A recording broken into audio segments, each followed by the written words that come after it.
Shalom. Perkenalkan, nama saya Jerry Fernanda. Saya mahasiswa semester 3 di Sekolah Tinggi Agama Kristen Abdi Wacana Pontianak. Pada kesempatan kali ini, saya akan membahas satu materi yang berkaitan dengan etika. Apa itu etika? Apa itu etika Kristen? Sumber-sumber etika dan jenis-jenis etika. Poin yang pertama ialah pengertian etika. Apa itu etika? Etika merupakan suatu ilmu yang membahas perbuatan baik dan buruk manusia sejauh yang dapat dipahami oleh pikiran manusia, dan etika profesi terdapat suatu kesadaran yang kuat untuk mengindahkan etika profesi pada saat mereka ingin memberikan jasa keahlian profesi pada masyarakat yang memerlukan. Istilah etika berasal dari bahasa Yunani kuno. Bentuk tunggal kata etika yaitu ethos, sedangkan bentuk jamaknya yaitu taeta.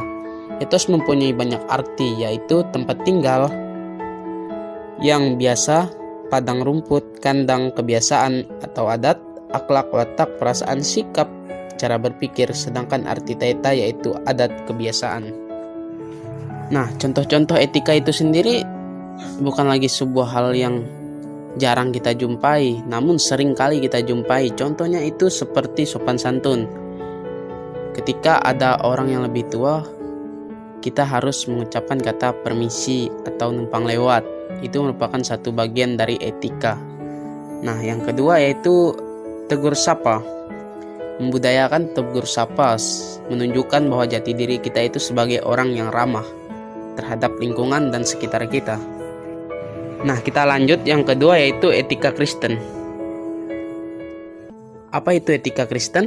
Etika Kristen itu adalah ilmu atau studi yang meneliti, menilai, dan mengatur tabiat dan tingkah laku manusia dengan memakai norma, kehendak, atau perintah Allah sebagaimana dinyatakan oleh Yesus Kristus. Jadi norma yang menjadi acuan etika Kristen adalah firman Allah, yaitu Alkitab.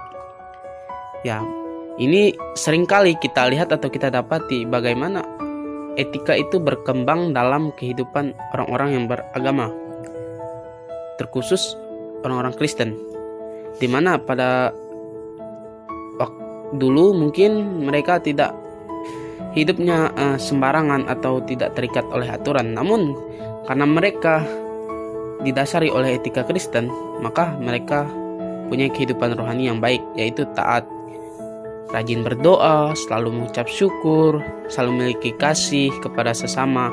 Itu merupakan bagian dari etika. Kita lanjut, poin yang ketiga ialah sumber-sumber etika. Nah, yang pertama itu ialah sumber etika yaitu otonom. Artinya sumber kebenaran berasal dari diri sendiri atau kepada diri sendiri. Lanjut, yaitu sumber etika heteronom. Kebenaran atau banyak atau masyarakat. Nah, selanjutnya yang terakhir ialah sumber etika berasal dari theonom, yaitu sumber kebenaran berasal dari Sang Pencipta atau yang keempat atau yang terakhir ialah jenis-jenis etik. Yang pertama itu ialah deontologis. Deontologis adalah pertimbangan baik buruk benar dilihat dari proses atau hitam putihnya. Contohnya, kita tidak boleh mencuri, berbohong kepada orang lain melalui ucapan dan perbuatan. Yang kedua ialah jenis etika teleologis. Artinya mengukur baik dan buruknya suatu tindakan berdasar tujuan yang ingin dicapai dengan tindakan itu, atau berdasarkan akibat yang ditimbulkan oleh tindakan itu. Contohnya, seorang anak mencuri untuk membeli obat ibunya yang sedang sakit. Nah, itu merupakan bagian kasus dari etika teologis.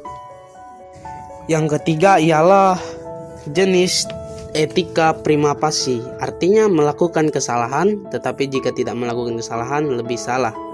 Contohnya itu jika seandainya ada seseorang yang ingin dibunuh mungkin karena kesalahan, namun di satu sisi dia perlu pertolongan kita untuk menyembunyikannya.